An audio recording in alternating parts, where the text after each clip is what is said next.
अब एक मिनट में एक खबर आपको बताते हैं। प्रधानमंत्री नरेंद्र मोदी आज महाराष्ट्र से किसान रेल और दिल्ली में ड्राइवरलेस मेट्रो की शुरुआत करने जा रहे हैं। एक मिनट में पूरा अपडेट आपको बताते हैं। आज प्रधानमंत्री दिल्ली में ड्राइवरलेस मेट्रो का उद्घाटन करेंगे। ये सेवा मेट्रो की मेजेंटा लाइन पर शुरू की जाएगी। ये सेवा जनकपुरी वेस्ट से बोटेनिकल गार्डन तक चलाई जाएगी। ये लाइन दिल्ली नोएडा के साथ एयरपोर्ट लाइन को भी जोड़ती है। ये मेट्रो रेजोल्यूशन कैमरे, real time monitoring, train equipment, remote handling, emergency alarm जैसी तकनीक से लैस होगी। इस लाइन पर परिचालन के परिणाम देखने के बाद ये सेवा बाकी लाइनों पर शुरू की जाएगी। दूसरी ओर प्रधानमंत्री मोदी आज महाराष्ट्र से पश्चिम बंगाल के लिए किसान रेल को हरी झंडी दिखाएंगे। ये देश की 100वीं किसान रेल है, जिसे प्रधानमंत्री शाम 4:30 बजे वीडियो कॉन्फ्रेंसिंग के जरिए रवाना करेंगे। ये ट्रेन महाराष्ट्र के सांगोला से पश्चिम बंगाल के शालीमार के बीच चलेगी। इस मौके पर केंद्रीय मंत्री नरेंद्र सिंह तोमर और पीयूष गोयल भी मौजूद रहेंगे। इस कार्यक्रम को लेकर तैयारी लगभग पूरी हो चुकी है। अपने 2 दिवसीय कार्यक्रम के दौरान रविवार को केंद्रीय गृह मंत्री अमित शाह मणिपुर के दौरे पर रहे। एक मिनट में खबर देखिए। रविवार को केंद्रीय गृह मंत्री अमित शाह ने मणिपुर में कई मुख्य इमारतों की नींव रखी। इसके बाद उन्होंने इम्फाल में एक रैली को भी संबोधित किया। रैली में केंद्रीय गृह मंत्री ने कहा कि अब पूर्वोत्तर में सिर्फ विकास की बाढ़ आती है। भारत माता की 2 भुजा है, पूर्वी भारत और पश्चिम भारत। पश्चिम भारत का तो विकास हो चुका है, मगर जब तक पूर्वी भारत का विकास नहीं होता, भारत का विकास संभव नहीं है। और मुझे कहते हुए गर्व हो रहा है कि 6.5 साल के अंदर नॉर्थ ईस्ट के अंदर विकास की एक रेल लाने का, पहले पानी की बाढ़ आती थी, अब यहाँ पर विकास की बाढ़ लाने का काम हमारे प्रिय प्रधानमंत्री नरेंद्र मोदी। उन्होंने पूर्व की कांग्रेस सरकार पर पूर्वोत्तर को विकास से दूर रखने का आरोप लगाया। साथ ही उन्होंने कहा कि पहले पूर्वोत्तर अलगाववाद और हिंसा के लिए जाना जाता था, लेकिन पिछले 6 वर्षों में लगभग सभी सशस्त्र समूहों ने एक के बाद एक हथियार डाल दिए हैं। अपने 134वें स्थापना दिवस के साथ कांग्रेस आज से जय जवान जय किसान कार्यक्रम की शुरुआत करने जा रही है। आज देश की सबसे पुरानी पार्टी कांग्रेस का 134वां स्थापना दिवस है। इस मौके पर पार्टी किसान संवाद कार्यक्रम की शुरुआत कर रही है। कांग्रेस ने संवाद कार्यक्रम को जय जवान जय किसान का नाम दिया है और ये कार्यक्रम 28 से 30 दिसंबर तक चलेगा। हालांकि स्थापना दिवस पर झंडा फहराने का काम कौन करेगा, इस पर असमंजस की स्थिति बनी हुई है। दरअसल पार्टी की अंतरिम अध्यक्ष सोनिया गांधी का स्वास्थ्य ठीक नहीं है, इसीलिए वो कार्यक्रम में शामिल नहीं हो रही हैं। दूसरी तरफ सूत्रों के हवाले से खबर मिली है कि पार्टी के पूर्व अध्यक्ष और वायनाड सांसद राहुल गांधी विदेश चले गए हैं। सोशल मीडिया पर उनके विदेश जाने की खबर पहले पायदान पर ट्रेंड कर रही है। ऐसे में कांग्रेस पार्टी के लिए इस खास दिन गांधी परिवार का अलग रहना एक बड़ा सवाल बना हुआ है।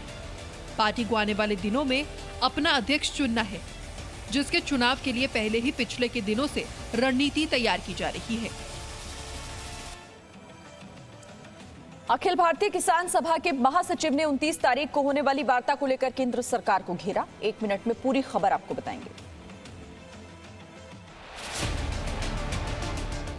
दिल्ली में चल रहे किसानों के आंदोलन में किसानों ने सरकार के सामने 29 तारीख को बातचीत का प्रस्ताव रखा है। इस पर सरकार की ओर से जवाब न आने को लेकर अखिल भारतीय किसान सभा नाराज है। किसान सभा के महासचिव ने कहा कि हमने प्रस्ताव भेज दिया है, अब गेंद सरकार के पाले में है। सब जो बात हम रखा है इस पर चर्चा हो सकता, हम एजेंडा दे दिया, अभी एजेंडा दे दिया, टाइम दे दिया, तारीख भी दे दिया। अभी तो बॉल उसका कोर्ट में है, वो मांगा था, हम सहमति से दे दिया। अभी देखना है सरकार क्या करते हैं। उन्होंने केंद्र की ओर से बातचीत के प्रस्ताव पर जवाब न मिलने पर प्रतिक्रिया देते हुए ये भी कहा कि इतनी ठंड में जो किसान आंदोलन पर बैठे हैं वो यहाँ छुट्टियां मनाने नहीं आए हैं। नए कृषि कानूनों के विरोध में किसान 30 दिसंबर को केएमपी एक्सप्रेसवे पर एक ट्रैक्टर रैली का भी आयोजन करेंगे। दिल्ली के मुख्यमंत्री अरविंद केजरीवाल ने केंद्र सरकार को किसान नेताओं से जनता के बीच चर्चा करने की चुनौती दी है। दिल्ली के मुख्यमंत्री अरविंद केजरीवाल और उप मुख्यमंत्री मनीष सिसोदिया रविवार को सिंघू बॉर्डर के पास गुरु तेज बहादुर स्मारक पर पहुंचे, जहां उन्होंने भजन भी सुने। इसके बाद उन्होंने वहां बैठे किसानों को भी संबोधित किया। अपने संबोधन में सीएम केजरीवाल ने केंद्र सरकार को चुनौती देते हुए कहा कि सरकार किसान नेताओं के साथ जनता के बीच चर्चा करे। एक ये आरोप लगा रहे हैं किसानों को गुमराह किया जा रहा है। मैं आज यहाँ से चैलेंज करता हूँ, मैं चैलेंज करता हूँ केंद्र सरकार अपने सबसे बड़े, जिसको भी इसका पता है, वो आ जाए और हमारे किसानों के नेता आ जाएं और पब्लिक में डिबेट कर लें दोनों को, किसको ज्यादा जानकारी है। कहते हैं किसानों को जानकारी नहीं है। अपने भाषण में सीएम केजरीवाल ने किसानों को राष्ट्रद्रोही कहे जाने वाले बयान पर आपत्ति जताई और केंद्र सरकार से अपील की कि ये तीनों कानून वापस लिए जाए।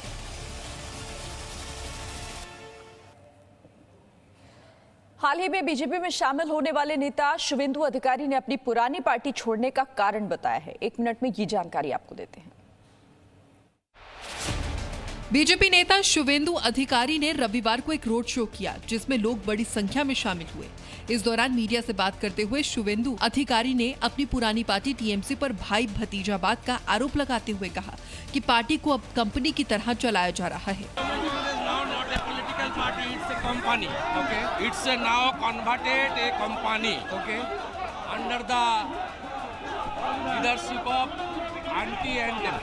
वही खुद को मीर जाफर कहे जाने वाले बयान पर जवाब देते हुए शुवेंदु अधिकारी ने कहा कि ये तो चुनाव में जनता बता देगी।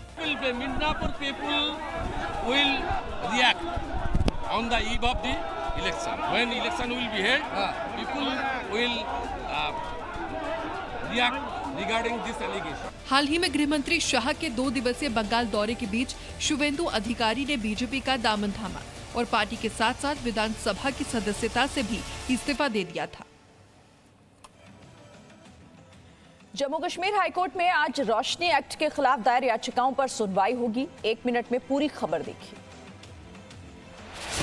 जम्मू कश्मीर हाईकोर्ट में आज रोशनी एक्ट को खारिज करने के संबंधी दिए गए फैसले पर पूर्ण विचार करने वाली याचिकाओं पर सुनवाई होगी। सुप्रीम कोर्ट ने 21 दिसंबर तक इस मामले के निपटारे की बात कही थी, मगर सभी याचिकाओं का एक साथ निपटारा करने के उद्देश्य से हाईकोर्ट ने आज का दिन तय किया था।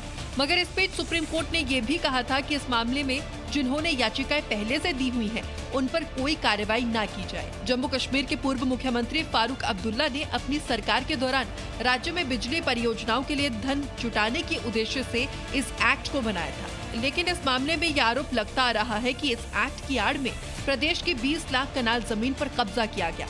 एक अनुमान के मुताबिक इस योजना की आड़ में 25,000 करोड़ का घोटाला किया गया। 28 नवंबर 2018 को इस योजना को रद्द किया गया था। मालिकाना अधिकार पाने वाले जम्मू कश्मीर के आम लोगों को राहत देने के लिए प्रदेश सरकार समेत 47 लोगों ने भी याचिकाएं लगाई हैं। यूपीए की कुर्सी शरद पवार को सौंपने का उपाय बताते ही शिवसेना और कांग्रेस में राजनीतिक दरार दिखने लगी है। 1 मिनट में पूरी खबर आपको दिखाते हैं। शिवसेना के मुखपत्र सामना में यूपीए की कुर्सी शरद पवार को दिए जाने का उपाय सुझाते ही शिवसेना और कांग्रेस के बीच राजनीतिक दूरियां दिखने लगी। कांग्रेस नेता और महाराष्ट्र के पूर्व सीएम अशोक चव्हाण ने रविवार को कहा कि खुद शरद पवार ने ही इस बात का खंडन किया था। शरद पवार साहब ने ही इस बात का खंडन किया था कि ऐसी कोई बातचीत या उनका कोई ऐसा विचार नहीं है कि वो यूपीए के नेतृत्व वो करे। वहीं शिवसेना के सुझाव पर अशोक चव्हाण ने कहा कि शिवसेना यूपीए का हिस्सा नहीं है और कांग्रेस के साथ शिवसेना का गठबंधन सिर्फ महाराष्ट्र तक ही सीमित है। शिवसेना के साथ हमारा जो गठबंधन हुआ है वो महाराष्ट्र की हद तक सीमित है और वो भी एक कॉमन मिनिमम प्रोग्राम के तहत ये फैसला हुआ है। शिवसेना अभी भी कानूनी तौर पर यूपीए की अभी घटक पार्टी नहीं हुई है, यूपीए की कॉन्स्टिट्यूएंट पार्टी नहीं हुई है। कि जो पार्टी यूपीए में ही नहीं है उन्होंने यूपीए के नेतृत्व के अंदर सलाह देना उचित है, ऐसा मैं नहीं मानता हूं। अरुणाचल में जेडीयू के विधायकों के बीजेपी में शामिल होने के बाद जेडीयू काफी नाराज दिखाई दे रही है। अरुणाचल प्रदेश में 6 विधायकों के बीजेपी में शामिल होने के बाद जेडीयू नाराज नजर आ रही है। पार्टी के नए अध्यक्ष आरसीपी सिंह ने अपना पदभार संभालते ही ये साफ कर दिया कि पार्टी अरुणाचल में हुए घटनाक्रम से नाराज है। बिहार जैसा गठबंधन और अटल बिहारी वाजपेयी के नेतृत्व के जमाने जैसा गठबंधन समय की मांग है और जो घटनाक्रम हुआ है अरुणाचल का, उससे जनता दल यू आहत है। इस दौरान नए अध्यक्ष के लव जिहाद के मामले पर भी उनके विचार अलग दिखाई दे रहे हैं। 2 अडल्ट कोई भी अपनी मर्जी से अपना जीवन साथी चुनने के लिए स्वतंत्र है। इसमें कास्ट, रीजन कोई बीच में आड़ नहीं होता। लिहाजा जो लव जिहाद को लेकर के जो घृणात्मक, निंदात्मक और विभाजन का जो एटमॉस्फेयर तैयार किया जा रहा है, जनता दल उसको अच्छा नहीं मानता। और अब देश भर का कोरोना अपडेट क्या है, 1 मिनट में देखिए। देश में पिछले 24 घंटे में कोरोना के 20,000 से भी कम मामले सामने आए। पिछले 24 घंटे में देश में 18,732 नए मामले सामने आए, जबकि इस दौरान 279 मरीजों की कोरोना से मौत हो गई। वहीं पिछले 24 घंटे में 21,430 इलाज के बाद ठीक हो गए। भारत में कोरोना के कुल 1,01,87,850 मामले सामने आ चुके हैं। इनमें से 97,61,538 लोग ठीक हो चुके हैं, जबकि एक्टिव मरीजों की संख्या 2,78,690 आ गई है। देश में कोरोना से कुल 1,47,622 लोगों की मौत हो चुकी है। कोरोना के प्रति देश का रिकवरी रेट 96% के करीब पहुंच चुका है, जबकि मृत्यु दर 1.45% के आसपास है। इधर दिल्ली में भी कोरोना के मामलों में लगातार गिरावट आ रही है। 1 मिनट में अपडेट समझिए। दिल्ली में आज भी कोरोना के 1000 से कम नए मामले सामने आए। पिछले 24 घंटे में दिल्ली में 757 नए मामले सामने आए, जबकि इस दौरान 16 मरीजों की कोरोना से मौत हो गई। वहीं पिछले 24 घंटे में 939 मरीज इलाज के बाद ठीक हो गए। दिल्ली में कोरोना के कुल 6,22,851 मामले सामने आ चुके हैं। इनमें से 6,05,685 लोग इलाज के बाद ठीक हो चुके हैं, जबकि एक्टिव मरीजों की संख्या 6,713 हो गई है। दिल्ली में कोरोना से कुल 10,453 लोगों की मौत हो चुकी है। कोरोना के प्रति दिल्ली का रिकवरी रेट 97.24% पहुंच चुका है, जबकि मृत्यु दर 1.07% है।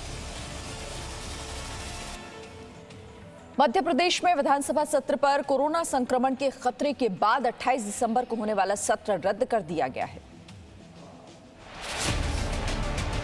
मध्य प्रदेश में विधानसभा कर्मचारियों समेत 10 विधायक भी अब कोरोना पॉजिटिव पाए गए हैं। 20 विधायकों के सैंपल लिए गए थे। फिलहाल कोरोना के बढ़ते मामलों को देखते हुए 28 दिसंबर को होने वाला विधानसभा सत्र को स्थगित कर दिया गया है। ये फैसला रविवार को एक सर्वदलीय बैठक के बाद लिया गया। कोविड की स्थिति का प्रेजेंटेशन हुआ, माननीय अध्यक्ष जी ने भी कहा, और अंत में फिर ये तय हुआ है सदन होने वाला था, इसकी भयावहता को देखते हुए स्थगित किया जाता है। हालांकि मीडिया से बात करते हुए शिवराज सरकार में गृह मंत्री नरोत्तम मिश्रा ने कहा कि जो अध्यादेश आने थे वो सभी लाए जाएंगे। बजट सत्र होगा तो ये सभी अध्यादेश के रूप में आएंगे। इस बीच बताया जा रहा है कि कोरोना पॉजिटिव कर्मचारियों की संख्या 61 तक पहुंच गई है। शिवराज सरकार इस सत्र में फ्रीडम ऑफ रिलीजन बिल 2020 पेश करने वाली थी, जिसे एक दिन पहले ही कैबिनेट ने अपनी मंजूरी दे दी थी। विश्व प्रसिद्ध मंदिर वैष्णो देवी में पहली बर्फबारी के बाद वहां का नजारा बेहद खूबसूरत हो गया है। आप भी देखिए। स्क्रीन पर चल रहा यह दृश्य विश्व प्रसिद्ध माता वैष्णो देवी तीर्थ स्थल का है, जहां इस मौसम की पहली बर्फबारी से पूरा नजारा ही बदल गया है। इस ताजा बर्फबारी से यहां नए वर्ष पर माता के दर्शन करने आ रहे श्रद्धालुओं का उत्साह काफी बढ़ गया है। उम्मीद जताई जा रही है कि अब यहां श्रद्धालुओं की संख्या बढ़ेगी।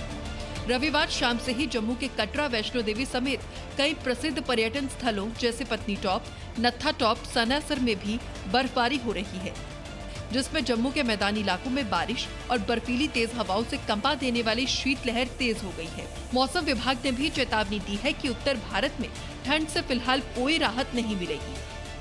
मौसम विभाग के अनुसार वेस्टर्न डिस्टर्बेंस के चलते देश में मौसम फिर बिगड़ सकता है। पहाड़ी राज्यों में बर्फबारी और मैदानी राज्यों में हल्की बारिश हो सकती है। घने कोहरे का असर भी देखने को मिल सकता है और मौसम के इस बदलाव का असर मैदानी इलाकों पर भी पड़ेगा। पहाड़ों पर हो रही बर्फबारी के बाद वहां सैलानियों की संख्या में लगातार इजाफा हो रहा है। 1 मिनट में देखिए। गाड़ियों की यह लंबी कतार बता रही है कि बर्फबारी का लुत्फ उठाने के लिए लोग बड़ी संख्या में पहाड़ों की ओर अपना रुख कर रहे हैं। एक रिपोर्ट के मुताबिक इस सीजन में औसतन 1500 गाड़ियां रोजाना इस टनल से गुजर रही हैं। रविवार को छुट्टी के दिन करीब 5000 से भी ज्यादा गाड़ियों ने अटल सुरंग के जरिए रोहतांग पास को पार किया, जिनमें 2800 से ज्यादा वाहन लाहौल घाटी की ओर गए, जबकि 2650 वाहन मनाली की ओर गए। सैलानियों के अचानक बढ़ने से अब घाटी के रास्तों पर लंबा जाम लग रहा है। इससे यात्रियों को घंटों इंतजार करना पड़ रहा है। उधर शिमला प्रशासन ने ऐसी स्थिति से निपटने के लिए पूरे शहर को 8 खंडों में विभाजित कर दिया है, जिससे शहर में जाम की स्थिति ना पैदा हो।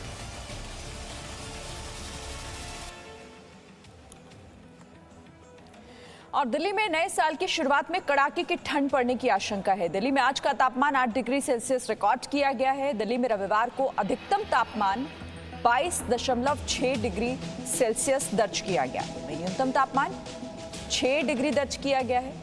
उत्तर प्रदेश और पंजाब समेत उत्तर भारत के कई स्थानों पर रविवार को न्यूनतम तापमान 5 डिग्री सेल्सियस से भी कम दर्ज किया गया। और मौसम विभाग ने आशंका जताई है कि पंजाब, हरियाणा, दिल्ली, यूपी और उत्तरी राजस्थान के कई इलाकों में तेज शीतलहर के साथ साथ घना कोहरा भी छा सकता है।